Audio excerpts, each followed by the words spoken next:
જય માતાજી મિત્રો, હું ઘરેથી અમે નીકળી ગયા છીએ અને આ છે ઠાસરાથી નીકળતા અમારા ગાડીમાં પેટ્રોલ ઓછું હતું, તો પેટ્રોલ પંપ સામે છે ત્યાં અમે પેટ્રોલ ભરાવા નીકળ્યા। ત્યાં લાઈન હતી અને એક કાકા હતા, એ આગળ જતા હતા, અમે પાછળ હતા। ત્યાંથી પેટ્રોલ ભરાવીને અમે નીકળી ગયા ડાકોર તરફ। સામે જુઓ છો એ ડાકોરનું બોર્ડ છે। બસ બોર્ડ પાર કરીને અમે નીકળ્યા બ્રિજ ઉપર। બ્રિજ પર જતાં અમને થોડું ટ્રાફિક તો દેખાયું, સામે છે નવું બસ સ્ટેન્ડ અને આગળ જતાં અમને બ્રિજ ઉપરથી એક આઈસર નીચે પડી ગયું હતું। સદનસીબે કંઈ જાનહાનિ જેવું તો થયું નહોતું, પણ ઘણું નુકસાન થયું હોય એવું દેખાય છે। ડ્રાઈવરને વાગ્યું તો હતું જ।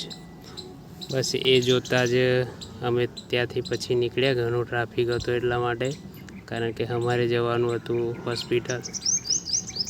ત્યાં જોતાં જ ઘણું ટ્રાફિક પણ થઈ ગયું હતું। ત્યાંથી અમે હવે નીકળ્યા અમારી બાઇક લઈને ડાકોરથી ઉમરેઠ તરફ જવા માટે। અને સામે જુઓ છો મગનલાલ બાપાલાલના ગોટા, એ અત્યારે અમારા ડાકોરમાં ફેમસ છે। તમે ગમે ત્યારે ડાકોરમાં આવો ત્યારે આ ગોટા ખાઓ અને મુલાકાત જરૂર લેજો। પછી ત્યાંથી અમે આગળ નીકળતા જ જ્યાં અમારે હોસ્પિટલમાં જવાનું હતું, સોહમ હોસ્પિટલ, ત્યાં અમે આવી ગયા છીએ।